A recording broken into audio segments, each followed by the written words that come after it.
एकट्याने व्यवसाय करणं शक्य असलं तरी व्यवसाय वाढवायचा असेल तर टीमला आणि काही वेळा भागीदारीलाही पर्याय राहत नाही. सगळा व्यावसायिक भार एकट्याने ओढण्यापेक्षा मदतीला बिझनेस पार्टनर असेल तर ग्रोथही वेगाने होऊ शकतो. मात्र पार्टनरशिप करताना मनात शंका असतील तर काय करायला हवं? पार्टनरशी आपलं सूत जुळेल का नाही हे कसं तपासायचं? तसंच कोणत्या गोष्टी आवर्जून टाळायला हव्यात याविषयी चर्चा करूया या एपिसोडमध्ये.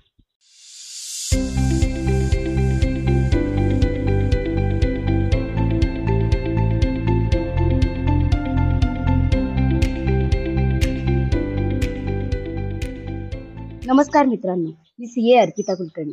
गेली 15हून अधिक वर्ष मी बिझनेस फायनान्स आणि फायनान्शियल लिटरसी या विषयात काम करते आहे. पार्टनरशिप करताना नेमकी कोणती काळजी घ्यावी, पार्टनरशिप करताना नेमकं काय तपासून पाहावं याविषयी चर्चा करणार आहोत आपण या भागामध्ये. माझ्यासोबत आहेत Niranjan, founder sounds great LLP. Yes Arpita, अतिशय इंटरेस्टिंग विषय घेऊन आज आपण आलेलो आहे. कारण बिझनेसमध्ये पडल्यावर तो एकट्यानं करणं एका पॉईंट नंतर शक्य होत नाही, तर टीम ही वाढवावी लागते आणि काही वेळा पार्टनरशिप ही पण करावी लागते. पण पार्टनरशिप मध्ये पडावं का याबद्दल अनेकांच्या मनात शंका कुशंका असतात, किंवा पार्टनरशिप करायची म्हणली तर नेमकी काय काळजी घ्यायची हे माहिती नसतं. त्यामुळे या सगळ्या विषयी या एपिसोडमध्ये आपण बोलणार आहोत. मी तुला पहिला प्रश्न विचारतो, व्यवसाय एकट्याच्या जीवावर करावा की पार्टनरशिप मध्ये करावा, हा अनेकांना प्रश्न असतो. काय सांगशील तू? निरंजन, व्यवसाय जेव्हा आपण करत असतो ना, तेव्हा आपल्याला बेसिकली आपण एकटंच काम करत नसतो. आपल्याला काही वेळा मदत घ्यावी लागते आणि ती मदत काही वेळा पुन्हा पुन्हा घ्यावी लागते. त्यामुळे हे ना सोशल सर्कल आहे. बिझनेस हा एकट्याचा नसतो. सोसायटी मधल्या काही लोकांना, काही गरजांचा आपण उपयोग करून घ्यायचा असतो आणि आपली गरज पूर्ण करून घ्यायची असते.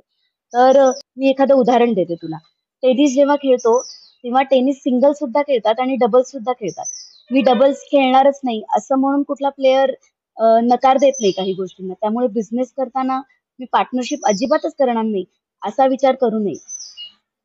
पार्टनरशिप करताना ती पार्टनरशिप पूर्णपणे परिस्थिती, त्या व्यक्तीची क्षमता काय आहे, उद्दिष्ट काय आहेत त्याची, त्यानंतर व्यवसायाचं स्वरूप काय आहे यावर अवलंबून आहे. म्हणजे या बिझनेसना पार्टनरशिप करावीच लागेल आणि यांना नाहीच अशी काही ठोस उदाहरणं नाहीये. जर एखादा व्यवसाय एकटा व्यक्ती संपूर्णपणे हँडल करत असेल तर याचाच अर्थ त्याचं पूर्ण नियंत्रण आहे त्याच्या व्यवसायावर आणि त्याची संपूर्ण जबाबदारी त्याच्या एकट्यावर आहे.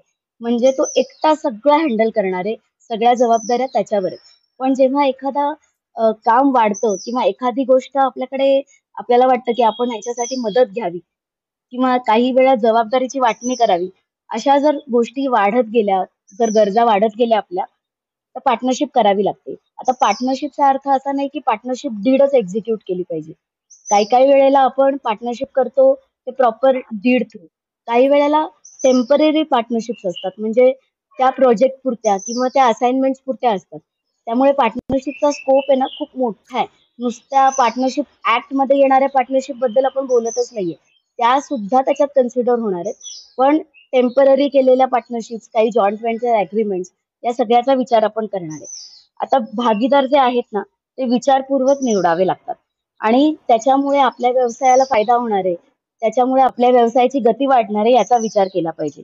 भागीदाराचं योगदान जे असणार आहे त्याचा विचार केला पाहिजे, त्याच्याबद्दल व्यवस्थित कल्पना असली पाहिजे आणि मगच पुढे जायला हवं. जसं आता एखादं एक्झाम्पल म्हणजे ट्विटरचं बघूया आपण. जॅक डोर्सीने जेव्हा ट्विटरची सुरुवात केली तेव्हा तो एकटाच होता. पण जसं ते वाढत गेलं ट्विटर, तसं त्याला सगळं मॅनेज करणं कठीण होत गेलं. त्यामुळे मग त्याने सहसंस्थापक त्याच्यात सामील करून घेतले आणि मग त्यांच्या कौशल्यांचा फायदा घेत ट्विटरची वाढ आणि विकास चांगला झाला. सो पार्टनरशिप करावी लागतेच का? तर ह्याचं उत्तर असं सरळ हो किंवा नाही असं नाहीये. तर आपल्याला आपल्या गरजा, व्यवसायाच्या गरजा, स्वरूप याच्यावरून ते ठरवावं लागतं. खूपच चांगलं एक्सप्लेन केलंस तू. एस्पेशली ट्विटरचं एक्झाम्पल हे एकदम ऍप्ट असं म्हणता येईल आपल्याला.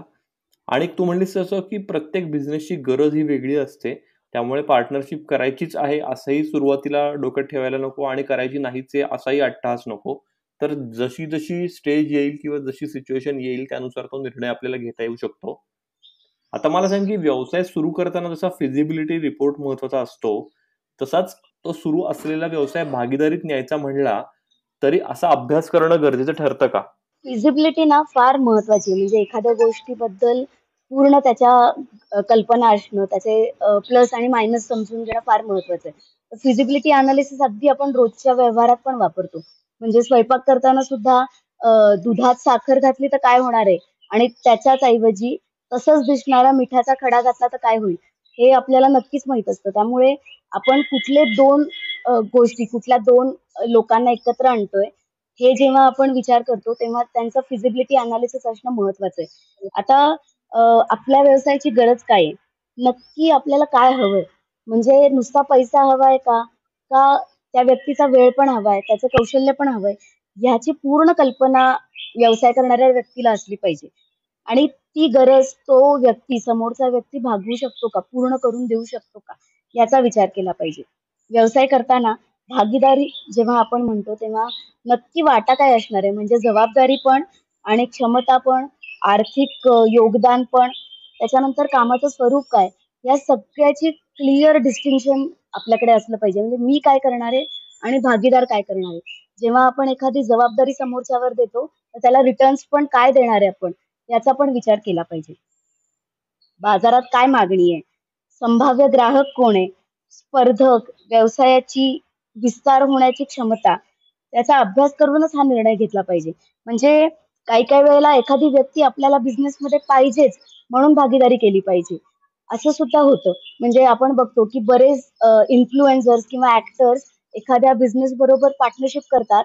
त्याचा उपयोग त्यांना आणखीन आणखीन कस्टमर बेस वाढवण्यासाठी होतो व्यवसायाला. तर भागीदारी करताना फिजिबिलिटी अनालिसिस केलाच पाहिजे. आणि जितके जास्त जण चांगल्या पद्धतीची एका विचाराची लोक एकत्र येतील, तेवढं व्यवसायाचा वेग वाढणार आहे. काही काही ऍक्टिव्हिटीज ग्रुपमध्येच कराव्या लागणार आहेत आणि जितक्या समविचारी लोकांनी एकत्र येता येईल, तेवढी ती ऍक्टिव्हिटी जास्त स्मूथ होणार आहे. आता निसर्गात सुद्धा हे उदाहरण दिसतं. पक्षी जेव्हा स्थलांतर करतात एका ठिकाणाहून दुसऱ्या ठिकाणी, तेव्हा ते ग्रुपने उडतात. म्हणजे थवा असतो त्यांचा. आता या थव्याचा उपयोग त्यांना वेगवेगळ्या गोष्टींसाठी होतो. त्यांचा अभ्यास ते करू शकतात एकत्रित.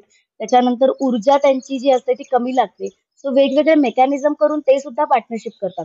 सो पार्टनरशिप करताना चिमणीने कावळ्याशी पार्टनरशिप करून उपयोग नाही. त्यांचं जर पार्टनरशिपमध्ये व्यवस्थित मॅच होत असतील क्वालिटीज आणि त्यांचे वेगवेगळे पॅरामीटर्स मॅच होत असतील, तरच पुढे जावं. म्हणजे फिजिबिलिटी अनालिसिस मस्ट आहे. अर्पिता, बऱ्याचदा काय होतं की अशा कुठल्या फिजिबिलिटी स्टडीचा वगैरे विचार न करता मित्र एकत्र येऊन व्यवसाय सुरू करतात आणि असं म्हणतात की मैत्रीत व्यवहार आला की ती बिनसण्याची शक्यता जास्ती असते. तर हे होऊ नाही म्हणून काय काळजी घ्यायला हवी? निरंजन, एक स्टेप पुढे जाईन मी. मी म्हणेन मित्र मित्र, नवरा बायको, भाऊ भाऊ, भाऊ बहीण, वडील मुलगा, वडील मुलगी, अशा कोणत्याही पद्धतीच्या नात्यांमध्ये जेव्हा पार्टनरशिप येते, तर सगळ्यात पहिलं सूत्र असं की तुम्ही व्यवसाय करताना, म्हणजे जेव्हा पार्टनरशिप मध्ये येताय तेव्हा तुमचं वैयक्तिक नातं आणि व्यावसायिक नातं या दोन्ही गोष्टी वेगळ्या आहेत हे समजून घेतलं पाहिजे. त्याच्यामध्ये स्पष्ट रेष असणं फार महत्वाचं आहे. आणि सगळ्यात महत्वाचं म्हणजे जेव्हा आपण पार्टनरशिप करतोय तेव्हा दोघांनाही याची जाणीव असली पाहिजे. दोघं किंवा जितकी लोक एकत्र येतात त्यांना याची जाणीव असली पाहिजे की नक्की माझ्या कुठल्या क्वालिटीज आहेत ज्या आपण त्या व्यवसायासाठी वापरणार आहोत, त्याच्या अगेन्स्ट मला काय रिटर्न मिळणार आहे. म्हणजे return in the sense of profit पण म्हणते मी, आणि return in the sense of satisfaction पण, काय मिळणार आहे आणि समोरच्याची जबाबदारी काय आहे आणि तो ते काय करणार आहे आणि त्याला काय मिळणार आहे, याची स्पष्ट कल्पना असणं फार महत्वाचं आहे. ओके, बरेचदा आम्ही हे गणित सोपं करण्यासाठी काय म्हणतो की एक तक्ता करा. त्या तक्त्यामध्ये दोघांच्या जबाबदाऱ्या, दोघांच्या ज्या काही टर्म्स आहेत त्या लिहून काढा आणि तो तक्ता समोर ठेवून त्याच्यावर बोलायला सुरुवात करा. म्हणजे जबाबदारी वाटून घेता येते, मालकी पण वाटून घेता येते. त्यानंतर पुढचा प्रश्न येतो की नफा आणि तोटा. नफा झाला तर नक्की काय असणार आहे त्याचं डिस्ट्रीब्युशन, आणि जर तोटा झाला तर त्याचं डिस्ट्रीब्युशन काय असणार आहे. मग तिथे ब्लेम गेम नको. तोटा झाला की जनरली तुझ्यामुळे झाला, तू असाइनमेंट वेळेवर कंप्लीट नाही केली, तू फोन केला नाही, अशा क्षुल्लक कारणांवरनं पण भांडणं होतात. मी असे सुद्धा उदाहरणं बघितले की 25-30 वर्षाची मैत्री आहे, भागीदारी सुरू केली आणि काही काळानंतर मैत्री म्हणजे भागीदारी तर तुटलीच, पण मैत्री सुद्धा संपुष्टात आली. सो जेव्हा आपण मित्र असतो किंवा खूप जवळच्या लोक एकत्र येतात, तेव्हा व्यवसाय वेगळा आणि मैत्री किंवा नातं वेगळं हे स्पष्ट माहीत असलं पाहिजे. एकमेकांमधले व्यवहार पारदर्शक जितके ठेवाल, तेवढ्या चांगल्या गोष्टी. आणि प्रत्येक निर्णय म्हणजे मी असं म्हणेन की महत्त्वाचे निर्णय हे सहमतीने घेण्याची एक प्रक्रिया लिहिली पाहिजे आणि ती लेखी स्वरूपात असली पाहिजे. आणि सगळ्यात महत्त्वाचं या गोष्टी जेव्हा आपण करत असतो, तर ह्याचा लेखी करार म्हणजे रिटन ॲग्रीमेंट असलंच पाहिजे. अगदी महत्वाचा मुद्दा म्हणलीस तू, की लेखी ॲग्रीमेंट किंवा करार हा असलाच पाहिजे. तर या ॲग्रीमेंटमध्ये पार्टनरशिप डीड असेल तर त्या डीडमध्ये कोणकोणत्या गोष्टींचा समावेश हा असायलाच हवा? पार्टनरशिप डीड जर स्पेसिफिकली आपण म्हटलं, तर पार्टनरशिप डीड रजिस्टर करणं कंपल्सरी आहे महाराष्ट्रामध्ये. सो पार्टनरशिप ॲक्ट प्रमाणे पार्टनरशिप डीड बनवली जाते. त्याच्यामध्ये वेगवेगळे क्लॉजेस असतात. तर त्या क्लॉज प्रमाणे त्याचं एक्झिक्युशन केलं जातं. पण आता आपण जो विषय बोलतोय तो पार्टनरशिप डीडचा तर आहेच. शिवाय जेव्हा आपण स्पेसिफिक प्रोजेक्ट पुरतं किंवा एखाद्या असाइनमेंट पुरतं एकत्र येतोय किंवा काही गोष्टी ऑनगोइंग असतात. त्याच्यासाठी आपण एकत्र येतोय, पण प्रॉपर पार्टनरशिप नाही करायची. पण एकमेकांच्या सर्व्हिसेस किंवा प्रॉडक्ट वापरायचे. अशा वेळी सुद्धा वेगवेगळ्या पद्धतीच्या पार्टनरशिप्स केल्या जातात. सो त्याच्या वेळी पार्टनरशिप डीड एक्झिक्यूट होत नाही, तर त्यावेळी आपण एखादं एमओयू एक्झिक्यूट करू शकतो किंवा तुमच्या दोघांमध्ये एक विशिष्ट करार झालाय, त्या स्पेसिफिक प्रोजेक्ट पुरता, तर तसं सुद्धा एक्झिक्यूट करून घेता येतं. तर पार्टनरशिप डीड किंवा पार्टनरशिप ॲग्रीमेंट किंवा जॉइंट व्हेंचर ॲग्रीमेंट हे अत्यंत आवश्यक आहे.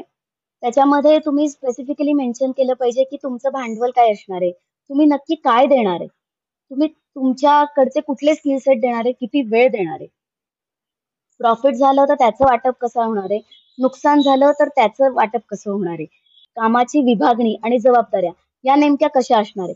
आणि हे सगळं ना अगदी मायक्रो लेव्हलवर लिहिलं पाहिजे. निर्णय घेताना नक्की त्याची प्रक्रिया कशी असणार आहे? त्याची सुद्धा रूपरेषा लिहिली पाहिजे. म्हणजे तुम्ही समजा मार्केटिंगचा डिसिजन घेत असाल आणि मार्केटिंग पार्टनर त्याचा जो आहे, त्याची नक्की रूपरेषा काय असणार आहे निर्णय घेण्याची आणि त्याच्यामध्ये इतर पार्टनर कुठल्या पॉइंटला त्यांचे इनपुट द्यायला सुरुवात करतील, असं सुद्धा करू शकतो. आता ह्या पलीकडे काही गोष्टी लिहिल्याच पाहिजेत, त्या म्हणजे वाद किंवा मतभेद झाला, तर ती सोडवण्याची काय व्यवस्था असेल? भागीदारी जर संपायची वेळ आली, तर त्या संदर्भातले नियम काय असतील?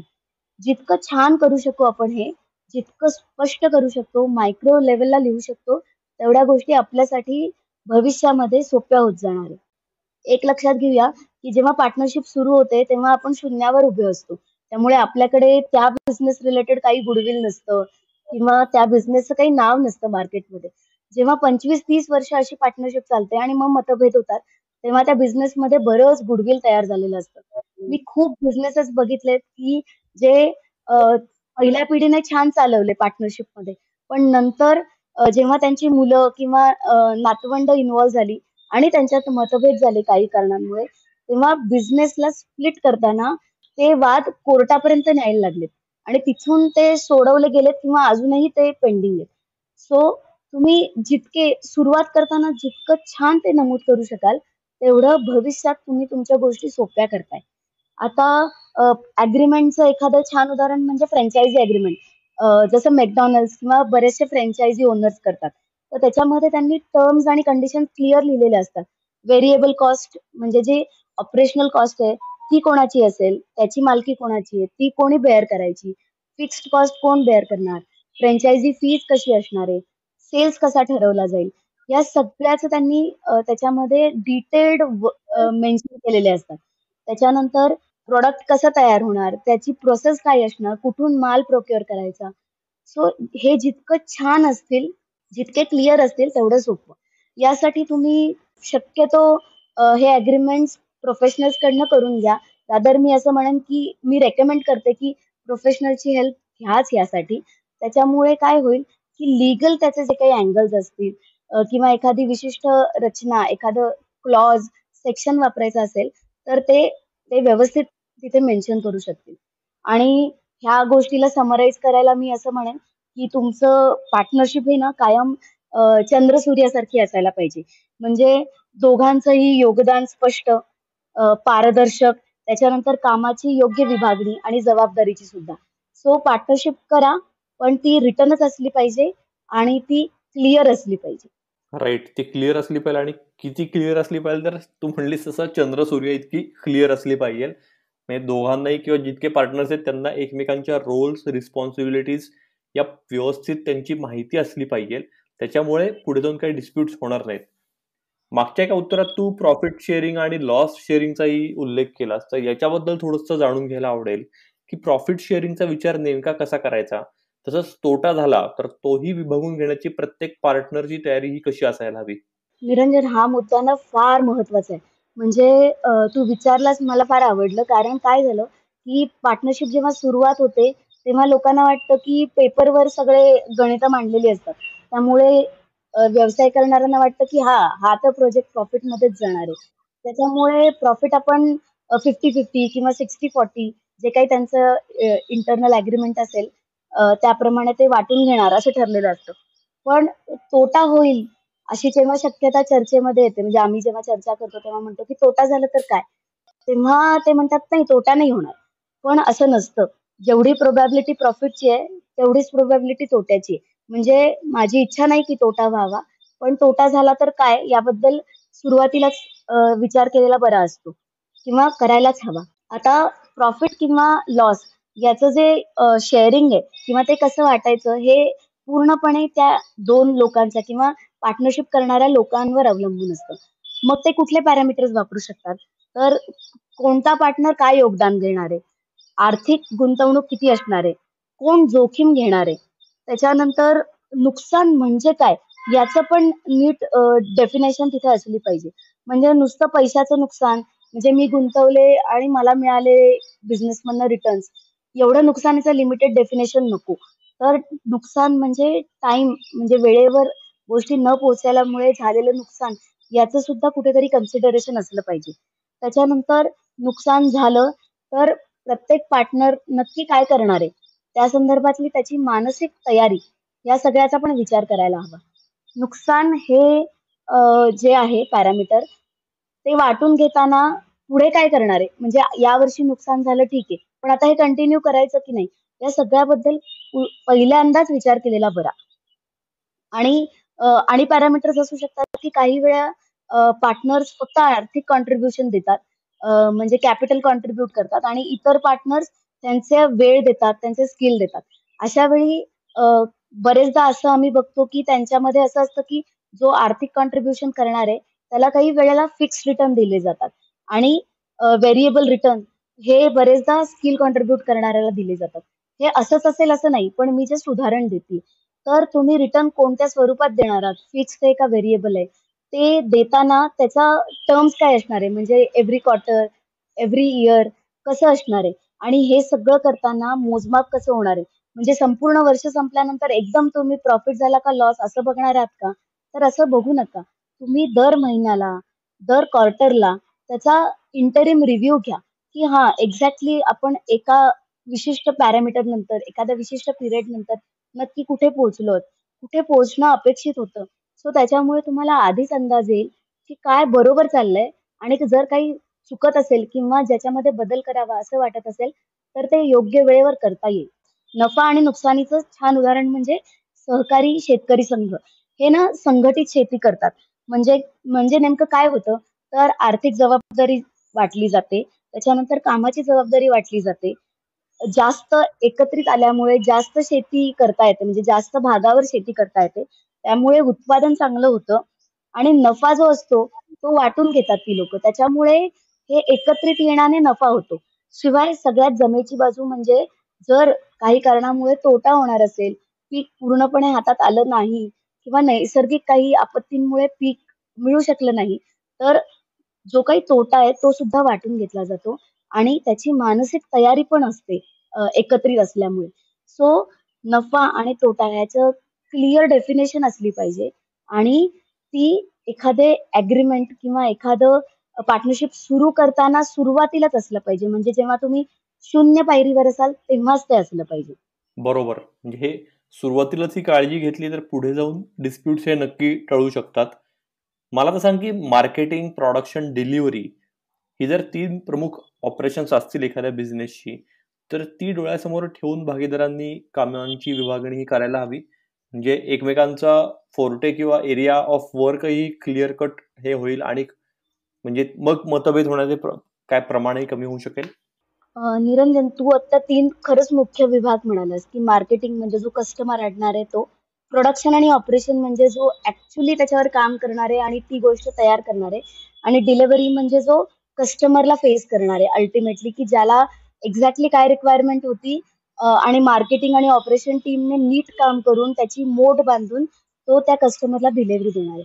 कुठल्याही प्रकारच्या बिझनेसमध्ये हे 3 मुख्य विभाग असतात. म्हणजे प्रोडक्शन असू दे, म्हणजे मॅन्युफॅक्चरिंग असू दे, ट्रेडिंग असू दे किंवा सर्व्हिस इंडस्ट्री. सो तुम्ही पार्टनरशिप करताना या 3 भागाचं जर स्किल सेट वाईज 3 पार्टनर असतील, तर तुम्ही नक्कीच त्याची विभागणी प्रॉफिटची किंवा लॉसची विभागणी तशी करू शकता. तुमच्या ॲग्रीमेंट तसे मॉडिफाय करू शकता. तर मुख्य म्हणजे व्यवसायाच्या विकासासाठी अ, प्रत्येक गोष्ट करणं किती महत्वाचं आहे हे मेन्शन केलेलं पाहिजे. म्हणजे मार्केटिंग टीम कुणालाही आणेल आणि मग ते फिजिबल आहे की नाही, मग प्रोडक्शन टीम बघेल, असं नाही. सो मार्केटिंग टीमने करेक्ट लीड आणले पाहिजेत. प्रोडक्शन टीमने टाईम कमिटमेंट फॉलो करून ते लीड्सचा उपयोग वेळेवर करून कन्व्हर्जन केलं पाहिजे. आणि डिलिव्हरी टीमचं हे काम आहे, की त्यांनी बेसिकली ते सगळं व्यवस्थित वेळेवर क्वालिटी वगैरे सगळे पॅरामीटर्स चेक करून कस्टमर पर्यंत जातंय आणि कस्टमर सॅटिस्फाईड आहे आणि पेमेंट टर्म्स ज्या काही आहेत त्याप्रमाणे कस्टमर फॉलो करतोय, इतकी मोठी जबाबदारी. सो एवढ्या जबाबदाऱ्या जेव्हा लोक घेत असतात, तेव्हा त्यांची प्रॉफिट पण त्यांना तशा पद्धतीने वाटून देता येत असतं. मी असे अग्रीमेंट्स बघितलेत, की जिथे प्रॉफिटच्या 10% मार्केटिंग टीमला दिलेत. म्हणजे त्याने लीड आणला आणि क्वालिटी लीड आणली. त्याच्यानंतर जो ऑपरेशन्स सांभाळणार आहे, त्याला 45% दिलेत, कारण तो संपूर्ण त्याच्याशी रिलेटेड गोष्टी बघणार आहे, वेळ फॉलो करणार आहे, त्याचा पूर्ण वेळ देणार आहे. आणि ऑपरेशन टीम मोठी असते. सो त्याच्यामध्ये भागीदार पण जास्त असू शकतात. आणि डिलिव्हरी जो कोण करणार आहे, कस्टमर फेस जो करणार आहे किंवा साइन ऑफ जो करणार आहे, कधी-कधी काही-काही असाइनमेंट सिग्नेचर बेस असतात. म्हणजे ऑडिट्स करतात तेव्हा साइन करणारा पार्टनर जो असतो, त्याला 25% दिले जातात. सो उरलेला जो काही चंक आहे, आत्ताच्या गणिताप्रमाणे 20%, तो चंक हा बिझनेसच्या रिझर्व्हमध्ये जातो. बिझनेसच्या पुढच्या भविष्यासाठी तो साठवला जातो. सो इथे सगळ्यात महत्वाची गोष्ट आहे, की आपण हे सगळं डिव्हिजन प्रॉफिटचं करतोय. म्हणजे तुमचं revenue minus all your cost, नंतर उरतं ते प्रॉफिट, आणि या प्रॉफिटची विभागणीही केली. याच्यामध्ये सगळ्यात महत्वाचं नमूद करायला लागेल, की याच्यामध्ये कस्टमर रिकव्हरीची जबाबदारी सुद्धा डिलिव्हरी टीमवर असते. म्हणून जी काही जबाबदारी आहे, त्याचं पूर्ण डिक्लेरेशन, त्याचे पूर्ण पॉइंट्स मेन्शन केलेले असतात अग्रीमेंटमध्ये. आणि त्याला त्याच्या अगेन्स्ट किती पैसे मिळणार आहे, किती शेअर मिळणार आहे, इन टर्म्स ऑफ पर्सेंटेज असेल किंवा फिक्स्ड असेल, तुम्हाला ते मेन्शन केलेलं असतं. सो भागीदाराच्या कौशल्यावर, त्याच्या अनुभवांवर, तो कशा पद्धतीने काम करतोय, या सगळ्या गोष्टींवर तुम्ही तुमच्या पर्सेंटेजची किंवा प्रॉफिटची विभागणी करू शकता.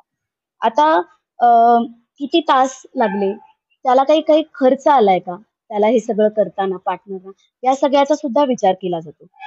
स्पष्ट जबाबदारी आणि विभागणी हे सगळ्यात महत्वाचं आहे या सगळ्यात. काही काही वेळेला अग्रीमेंट्स आहेत ना, ते खूप सोपे सुद्धा असतात. म्हणजे एवढं किचकट न ठेवता ते ठरवतात, की जे काही प्रॉफिट होईल त्याच्या 50% भाग तुझा, 50% भाग माझा. सो अशी सुद्धा विभागणी केली जाते. सो हे सगळे पॅरामीटर्स जेव्हा अ, आपण अग्रीमेंट करत असतो, तेव्हा ज्या बिझनेससाठी हे केलंय, जी लोक एकत्र आली आहेत, या सगळ्यांनी विचार करून केला पाहिजे. एकदम ढोबळ स्टँडर्ड अग्रीमेंट घेतलं आणि तेच केलं असं करू नका. नीट अग्रीमेंट समजून घ्या आणि तुमच्या गरजा आणि त्या अग्रीमेंट मधले मुद्दे ह्या सगळ्यांचा मिलाप करत पुढे जायला हवं. परफेक्ट. खूपच गरजेचं होतं हे एक्सप्लेनेशन अर्पिता, आणि ते तू अगदी चोख केलेलं आहेस. म्हणजे कुठला तरी रेडीमेड अग्रीमेंट घेतलं आणि एक फॉर्मॅलिटी म्हणून फक्त ते केलं एमओयू किंवा जो काही करार आहे तो, तर असं करण्यात काही पॉईंट नाही. मग त्यापेक्षा न केलेलं बरं. तर करायचं म्हणलं तर व्यवस्थित प्रोफेशनलची मदत घेऊन आणि सगळे क्लॉजेस मेन्शन करूनच ते करायला हवं.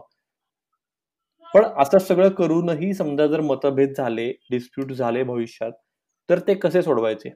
निरंजन, पार्टनरशिप करताना ना खूप उत्साह असतो. म्हणजे आमच्या समोर जेव्हा अ, काही लोक जे उत्साही आहेत ती येतात आणि म्हणतात की आम्ही तिघं, आम्ही 5 जण मिळून एकत्र व्यवसाय करणार आहे.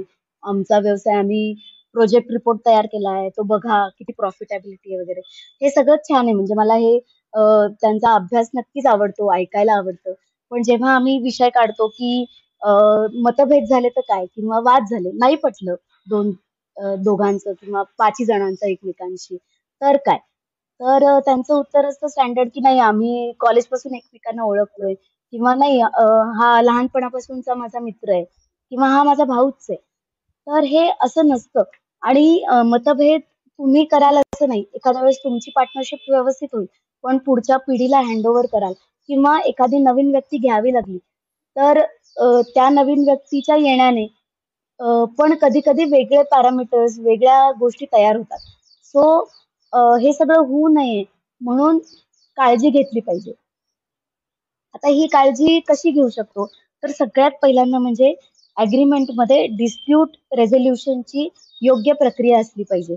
म्हणजे जर मतभेद झाले, तर ते कसे नक्की सोडवायचे याबद्दल व्यवस्थित त्याच्यामध्ये नोंदणी असली पाहिजे. म्हणजे कशा पद्धतीने तुम्ही नोंद करू शकता? तर मध्यस्थी घेऊ शकता. तो मध्यस्थी नक्की कोण असावा याबद्दल सुद्धा तुम्ही लिहू शकता. त्याच्यानंतर कोर्टात कधी जायचं आणि कशा पद्धतीने जाणार हे सगळं त्याच्यामध्ये लिहिलेलं असतं. आणि मतभेद जेव्हा होतात ना, तेव्हा असं होतं की मग मागचं-मागचं काढलं जातं. म्हणजे पार्टनर असं म्हणतात की नाही गेली 5 वर्ष तो हे सगळं करतोय. मी कायम इग्नोर करतोय त्याला. मी म्हणतोय जाऊ दे, जाऊ दे, जाऊ दे. पण आता मला सहन नाही करता येणार. म्हणून मी आता अ, पुढे चाललोय. मी कोर्टात जाणार आता.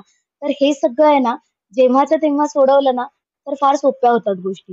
म्हणून आम्ही जनरली रेकमेंड करतो की पार्टनरशिप सुरू झाल्यानंतर सगळ्यात महत्त्वाचं म्हणजे त्याचे अकाउंट्स क्लिअर ठेवा. ते अप टू डेट ठेवा. म्हणजे प्रत्येक पार्टनरला ते कधीही पाहता येतील असं ठेवा. इझिली ॲक्सेसिबल ठेवा आणि समजेल अशा भाषेत ठेवा. म्हणजे 7-8 पार्टनर आहेत आणि त्यातल्या 2 जणांनाच अकाउंट समजतं. बाकी जण म्हणतात की "अरे, तो करतोय ना, नीट करतोय. आम्हाला विश्वास आहे त्याच्यावर." तर असं नका करू. तुम्हाला समजेल, सगळ्यांना समजेल अशा भाषेत मॅनेजमेंट रिपोर्ट्स करता येतात. ते करून घ्या. लागली तर मदत घ्या त्यासाठी एक्सपर्टची. सो अकाउंट्स समजून घ्या, ते कशा पद्धतीने लिहिले गेलेत, अकाउंट्स कसे असायला पाहिजेत आणि प्रोजेक्टेड अकाउंट्स कसे प्रोजेक्शन्स तुम्ही केले होते, याबद्दल जर काही वेगळेपणा असेल त्याच्यात, तर त्याबद्दल नक्की चर्चा करा पार्टनरशी. मार्केटिंग टीम आणि अकाउंट्स टीम आणि एच-आर टीम हे वेगवेगळे आहेत असं नाही. तर त्याचे प्रत्येक गोष्ट एकमेकांशी कनेक्टेड आहे आणि त्या लोकांनी कम्युनिकेट करणं महत्वाचं आहे. पार्टनरशिपमध्ये एकत्र येताना आपण चांगल्या गोष्टींसाठी एकत्र येत असतो. पण जेव्हा वाद निर्माण होतात तेव्हा आपण त्या दृष्टीने बघायला लागतो. म्हणजे अ, असं म्हणतात ना, की कावीळ झालेल्याला सगळंच पिवळं दिसतं. तसं असतं. मग एकदा वाद सुरू झाले ना, की मग सगळंच त्याच्यातलं चूक दिसायला लागतं आपल्याला. आणि मग अ, व्यक्तींना भावनिक निर्णयच खूप घ्यायला लागतो. म्हणजे त्याचे 100 पैकी 90 पेक्षा जास्त निर्णय हे इमोशनल असतात. सो असं टाळा. म्हणजे व्यावसायिक करताना व्यावसायिक निर्णयच घ्या. तुमच्या व्यवसायासाठी जे काही योग्य आहे, त्या गोष्टी घ्या. आणि प्रत्येक व्यक्ती जो येणार आहे पार्टनरशिपमध्ये, तो त्याचे पॉझिटिव्ह आणि निगेटिव्ह ॲस्पेक्ट्स घेऊन येणार आहे. पण त्याची जाणीव असेल, तर ते गोष्टी निगेटिव्ह ज्या आहेत, त्या कशा हँडल करायच्या ह्याची आधीच तयारी झालेली असते. सो तसं टेकन फॉर ग्रांटेड न घेता, तुम्ही क्लिअर कम्युनिकेशन ठेवा आणि 2 पार्टनर्सच्या मध्ये, 3 पार्टनर्सच्या मध्ये जे काय आहे ते वेळोवेळी मीटिंग घेऊन प्रत्येक आठवड्याला भेटा, प्रत्येक क्वार्टरला भेटा. तुम्हाला जे योग्य वेळ वाटेल तेवढ्या इंटरव्हलने भेटा. म्हणजे मतभेद होण्याची शक्यता कमी-कमी होत जाते. परफेक्ट. हे कंटिन्युअस कम्युनिकेशन खूप गरजेचं आहे तू म्हणतेस तसं. तर हे कम्युनिकेशन एक्झिटच्या संदर्भातही महत्वाचं आहे. म्हणजे कुठल्याही कारणांमुळे भागीदारी वर्क नाही झाली किंवा ठराविक वर्षांनी जर म्युच्युअली ठरवलं की आता आपण थांबूया, तर ते एक्झिट क्लॉज कसे असावेत? निरंजन याविषयी ना तर पार्टनर्सना अजिबात बोलायला आवडत नाही. तू हा विषय काढला किंवा हा प्रश्न विचारला ते फार बरं केलंस. कारण एक्झिट क्लॉज महत्वाचा आहे हे समजावून सांगायलाच माझी 5-10 मिनिटं जातात. तर मी ह्याची सुरुवात अशी करेन, की एखादा कन्स्ट्रक्शन करणारा बिल्डर आहे, एखाद्या बिल्डिंग बांधतोय, तेव्हा तो बिल्डिंग बांधताना प्रत्येक फ्लॅटमध्ये, पॅसेजमध्ये फायर फायटिंग सिस्टीम ठेवतो. तर त्याची इच्छा अशी नाहीये की या बिल्डिंगला आग लागावी. तर त्याची इच्छा अशी आहे की जर आग लागली, कदाचित जर असं काही झालं, तर फायर फायटिंग सिस्टीममुळे बिल्डिंगचं, आतमध्ये राहणाऱ्यांचं कमीत कमी नुकसान व्हावं आणि ते मेकॅनिझम वापरून बरेचदा सगळ्या पद्धतीच्या गोष्टी चांगल्या पद्धतीने हाताळल्या जाव्यात. म्हणजे फायर फायटिंग सिस्टीम जशी आहे ना, तसंच एक्झिट क्लॉज आहे. एक्झिट क्लॉज हा तुमच्या ॲग्रीमेंटचं किंवा मतभेदच्या संदर्भातले सगळे तुमचे जे क्लॉज आहेत, हे फायर फायटिंग सिस्टीम सारखं काम करणार आहेत. म्हणजे व्हावे ही इच्छा नाही, पण झाले तर किती छानपणे ते हाताळले जातील, या गोष्टींचं केलेलं प्रोव्हिजन आहे. आता एक्झिट क्लॉजला आम्ही बिझनेस डिव्होर्स सुद्धा म्हणतो. म्हणजे जर 2 लोकांचं किंवा 2 पेक्षा जास्त लोकांचं एकमेकांबरोबर नाही पटलं, तर नक्की बाहेर कसं पडायचं? तर त्याच्यासाठी वेगवेगळे मार्ग आहेत. तर काही वेळा असं होतं, की भागीदार स्वतःहून ठरवतो, की मी बाहेर पडतोय. त्याची पर्सनल रिझन असू शकतात, की त्याचे जे काही अपेक्षा होत्या त्या झालेल्या आहेत पूर्ण किंवा त्याचं वय झालंय, त्याला रिटायरमेंट घ्यायची आहे. सो त्याचे एम्स किंवा त्याच्या बिझनेसच्या रिलेटेड असलेले आताचे गरजा ह्या वेगळ्या आहेत. सो तो स्वतःहून ठरवू शकतो किंवा एखाद्या वेळेला एखाद्या पर्टिक्युलर प्रोजेक्ट किंवा असाइनमेंट पुरती ती गोष्ट असते म्हणजे ते ॲग्रीमेंट असतं आणि ते संपलंय आता.